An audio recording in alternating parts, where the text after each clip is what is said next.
Halo Besti, Assalamualaikum warahmatullahi wabarakatuh. Kembali lagi bersama aku, William Fida Putri dengan NIM 12300025047. Nah, di video kali ini kita akan bahas tentang fisika kesehatan dengan topik biolistrik yang mengenai sel syaraf dan jantung. Tubuh manusia merupakan sistem biologis yang sangat kompleks, yang di dalamnya terdapat sistem penghantar sinyal berbasis listrik yang disebut biolistrik ini. Sistem ini memungkinkan terjadinya komunikasi antar sel, sehingga tubuh dapat menerima rangsangan, memproses informasi, dan memberikan respon juga. Sinyal biolistrik ini bekerja melalui pergerakan ion-ion seperti natrium Na+, kalium Ka+, dan kalsium Ca2+, yang menimbulkan perbedaan muatan listrik pada membran sel. Tanpa adanya biolistrik ini, sistem saraf tidak dapat mengantarkan impuls, otot tidak dapat berkontraksi, dan jantung tidak dapat berdetak secara normal. Oleh karena itu, materi ini akan membahas secara lengkap mengenai sistem saraf, mekanisme impuls listrik, lengkung refleks, serta sistem kerja listrik pada jantung. Yang pertama, kita akan bahas morfologi sel saraf, atau yang bisa disebut dengan neuron. Sel saraf ini atau neuron ini merupakan unit struktural yang fungsional dari sistem saraf yang berperan dalam menghantarkan impuls listrik. Neuron tersusun atas beberapa bagian. Nah, bagian-bagian utamanya yaitu ada dendrit. Dendrit ini merupakan bagian bercabang seperti pohon yang berfungsi menerima rangsangan dari neuron lain maupun dari reseptor sensorik. Semakin banyak cabang dendrit, semakin besar pula kemampuan neuron menerima informasi. Yang kedua adalah badan sel atau soma. Badan sel ini mengandung inti sel atau juga bisa disebut nukleus yang berfungsi mengatur seluruh aktivitas metabolisme neuron. Pada bagian ini, informasi yang diterima akan diproses sebelum diteruskan ke bagian lain. Yang ketiga, akson. Akson merupakan serabut panjang yang berfungsi menghantarkan impuls dari badan sel menuju neuron lain, otot atau kelenjar. Akson dilapisi oleh selubung mielin yang berfungsi sebagai isolator listrik. Selubung ini sangat penting karena dapat meningkatkan kecepatan penghantaran impuls listrik.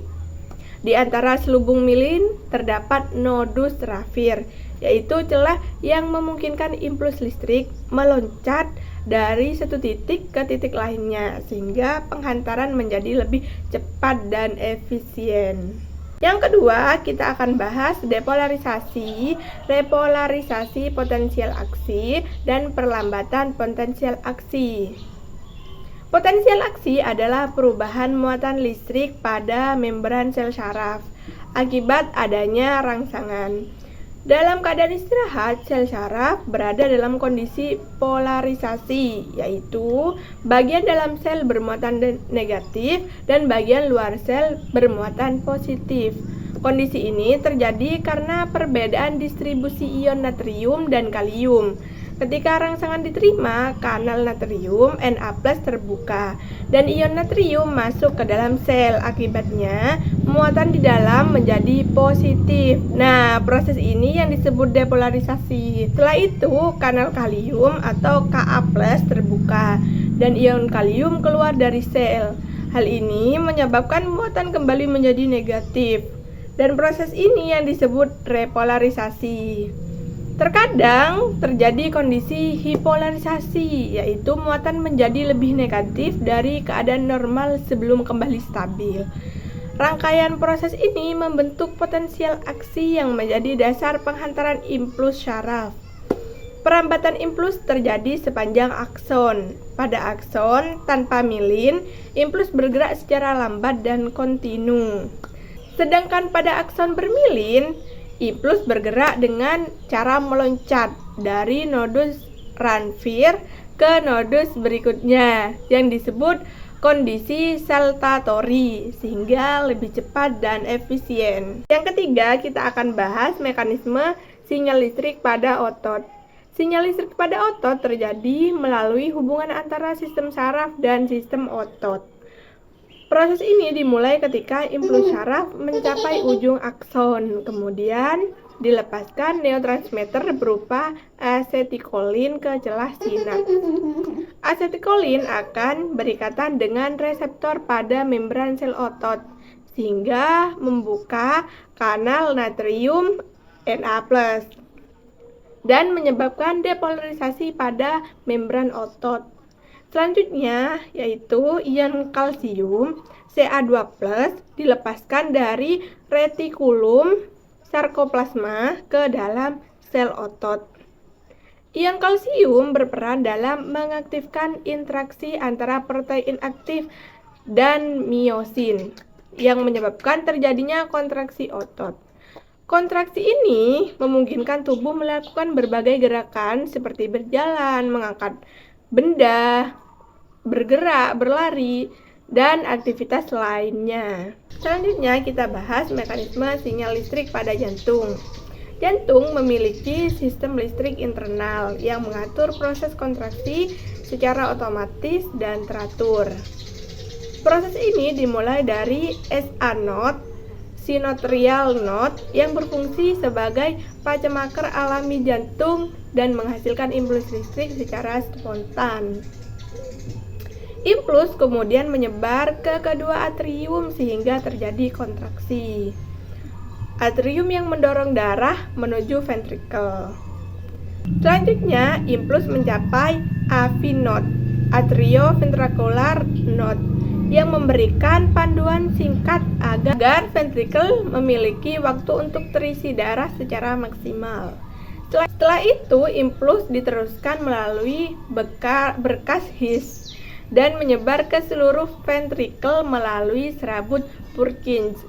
Hasilnya adalah kontraksi ventricle yang memompa darah ke paru-paru dan seluruh tubuh secara ritmis dan berulang-ulang. Nah, ada juga nih faktor-faktor yang mempengaruhi kecepatan impuls. Nah, kecepatan penghantaran impuls saraf dipengaruhi oleh beberapa faktor. Yang pertama, diameter akson. Semakin besar diameter akson, maka hambatan listrik semakin kecil, sehingga impuls dapat dihantarkan lebih cepat. Yang kedua, selubung milin. Selubung milin ini berfungsi sebagai isolator yang mempercepat penghantaran impuls melalui mekanisme loncatan. Yang ketiga, suhu tubuh. Suhu tubuh yang lebih tinggi dapat meningkatkan kecepatan reaksi kimia dalam sel saraf sehingga impuls berjalan lebih cepat. Yang keempat, keseimbangan ion. Nah, ketidakkeseimbangan ion ini, natrium dan kalium, dapat mengganggu proses pembentukan dan penghantaran impuls. Selanjutnya ada pula lengkungan refleks saraf. Lengkungan refleks saraf ini merupakan jalur penghantaran impuls yang menghasilkan respon cepat tanpa melalui otak.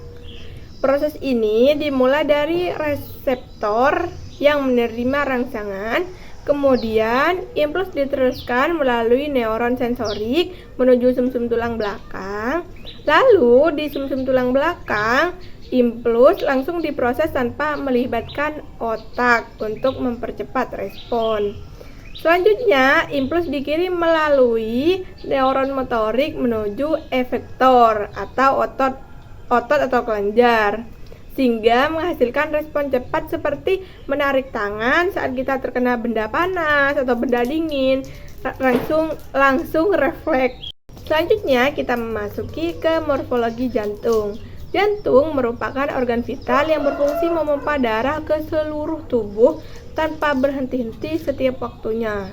Jantung terdiri dari 4 ruangan utama, yaitu ada atrium kanan, menerima darah kaya karbon dioksida dari tubuh, dan atrium kiri, menerima darah kaya oksigen dari paru-paru, dan ventrikel kanan, memompa darah ke paru-paru, dan juga ventrikel kiri, memompa darah ke seluruh tubuh. Selanjutnya, sistem konduksi jantung. Sistem konduksi jantung mengatur aktivitas listrik yang menyebabkan jantung berdetak secara teratur. Urutan penghantar impuls melalui dari SA node, AV node, berkat His, serabut Purkinje. Sistem ini memastikan kontraksi jantung terjadi secara terkoordinasi antara atrium dan ventrikel sehingga aliran darah tetap optimal. Nah, perbedaan otot ada 3. Terdapat 3 jenis otot dalam tubuh kita. Yang pertama, otot lurik bekerja secara sadar dan digunakan untuk pergerakan tubuh. Yang kedua, otot polos bekerja secara tidak sadar dan terdapat pada organ dalam seperti usus dan pembuluh darah. Yang ketiga, otot jantung bekerja secara otomatis, tidak sadar, dan memiliki sifat ritmis sehingga dapat berdetak terus-menerus tanpa henti. Oke, itu saja dari aku. Semoga dapat dipahami dari awal hingga akhir. Terima kasih sudah menonton video ini. Semoga bisa membantu kalian dapat memahami materi lebih mudah. Sekian dari aku. Wassalamualaikum warahmatullahi wabarakatuh. Bye-bye.